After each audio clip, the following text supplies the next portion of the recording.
Ya, berbagai gebrakan dilakukan oleh Menteri BUMN Erick Thohir sejak menjabat pada Oktober 2019 lalu. Erick Thohir terbilang cukup gencar ya melakukan bersih-bersih di tubuh BUMN dengan membongkar pasang jajaran direksi dan komisaris di sejumlah perusahaan plat merah. Mulai dari BUMN kelas kakap hingga perusahaan BUMN kelas menengah. Bahkan Erick Thohir yang menegaskan akan memangkas jumlah BUMN dari sekitar 142 menjadi hanya sekitar 70 hingga 80 BUMN. Dan yang cukup menarik perhatian, mantan bos Inter Milan itu tak hanya menarik para profesional untuk bergabung ke Kementerian BUMN dan juga perusahaan BUMN, tapi juga para perwira tinggi dan juga jenderal baik dari TNI maupun Polri di jajaran perusahaan BUMN sebagai komisaris atau direksi. Lalu siapa sajakah sosok jenderal tersebut? Dan bagaimana profilnya? Kami akan ulas untuk Anda dalam Ada Jenderal di BUMN. Kita lihat di perusahaan pertama, jadi dalam penggantian komisaris di PT Pelindo 1 pada 20 April 2020 lalu, jabatan Refli Harun sebagai komisaris utama, kemudian juga ada Heriadi, Bambang Setio Wahyudi dan juga Lukita Dinarsyah diganti dengan sejumlah nama baru.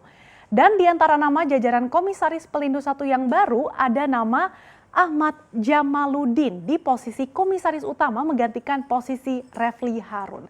Nah, Ahmad Jamaluddin ini merupakan perwira tinggi TNI Angkatan Laut dan hingga saat ini ia juga menduduki posisi sebagai Sekretaris Jenderal Dewan Ketahanan Nasional yang saat itu menggantikan posisi Letjen TNI Doni Monardo.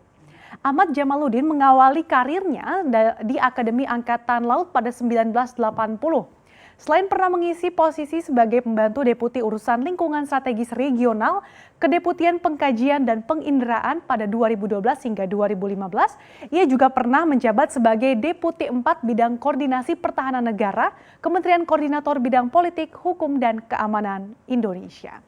Selain itu ada nama perwira lainnya yaitu Arman Depari. Nah, jenderal berbintang 2 atau berpangkat Irjen tersebut sebelumnya ditugaskan di Badan Narkotika Nasional atau BNN sebagai Deputi Pemberantasan. Sebelum bertugas di BNN, Arman Depari sempat menjadi Kapolda Kepulauan Riau selama kurang lebih 2 tahun.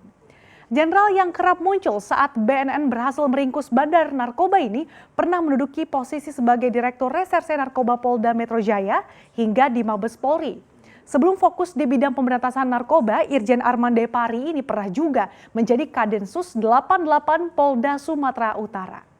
Selain itu juga pernah memberikan informasi hasil penyelidikan tim Ditserse Polda Metro Jaya dalam pengungkapan kasus terorisme yaitu kasus bom Bali 1 untuk menangkap Imam Samudra.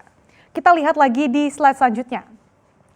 Di slide ini, perusahaan batubara plat merah atau PT Bukit Asam atau PTBA ya, dalam RUPST 10 Juni lalu ada 2 jenderal aktif TNI dan Polri yang didapuk menjadi komisaris di PTBA. Kita lihat nama yang pertama ada Marsikal Andi Pahril Pawi yang diangkat sebagai komisaris independen menggantikan Heru Setiabudi Suprayogo. Pria kelahiran Bone tahun 1962 ini tercatat sebagai Jenderal Bintang 2 di TNI Angkatan Udara yang sebelumnya menjabat sebagai pejabat tinggi Mabes TNI Angkatan Udara dan sebelumnya juga menduduki posisi staf ahli bidang Hankam Badan Intelijen Negara. Serta pernah juga bertugas sebagai Kepala Biro Pengamanan Sekretariat Militer Presiden. Kita bergeser lagi, selanjutnya ini yang masuk dalam jajaran komisaris PTBA, yaitu perwira tinggi Polri Bintang 2, Irjen Carlo Brix Tewu. Carlo sendiri bukan orang baru lah ya di lingkungan BUMN. Saat ini ia menjabat sebagai Deputi Bidang Hukum dan Perundang-undangan Kementerian BUMN. Menurut staf khusus Kementerian BUMN Arya Sinulinga, penunjukan Irjen Carlo sebagai Deputi Bidang Hukum dan Perundang-undangan saat itu untuk mengidentifikasi permasalahan yang ada di BUMN atau mengidentifikasi jika ada BUMN yang berselisih dengan sesama BUMN. Sementara itu, Carlo juga pernah tercatat menjabat sebagai Kepala Kepolisian Daerah Sulawesi Utara. Lulusan Akpol 1985 ini pernah menduduki posisi Deputi 5 Bidang Koordinasi Keamanan dan Ketertiban Masyarakat, Kementerian Koordinator Bidang Politik Hukum dan Keamanan. Pada tahun 2001, Irjen Carlo yang merupakan anggota tim Kobra beserta perwira lainnya berhasil menangkap Tommy Soeharto, putra Presiden Soeharto. Di slide terakhir kita lihat Belum lama melakukan perombakan, kali ini ada nama baru di jajaran petinggi perusahaan pertambangan pelat merah aneka tambang atau Antam. Dalam RUU PST Antam yang diadakan kemarin 11 Juni ada nama Bambang Sunar Wibowo yang didapuk menjadi komisaris Antam menggantikan Zailani. Bambang Sunar Wibowo merupakan perwira tinggi Polri yang menjabat sebagai Sekretaris Utama Badan Intelijen Negara atau BIN sejak 3 Maret 2020 lalu. Sebelumnya dia juga pernah menjabat sebagai staf ahli sosial ekonomi Kapolri sejak 20 Juni 2018 lalu. Lulusan Akpol 1988 ini berpengalaman dalam bidang Intel. Nah, dia ini juga pernah menjabat sebagai Deputi 4 Badan Intelijen Negara bidang ekonomi intelijen.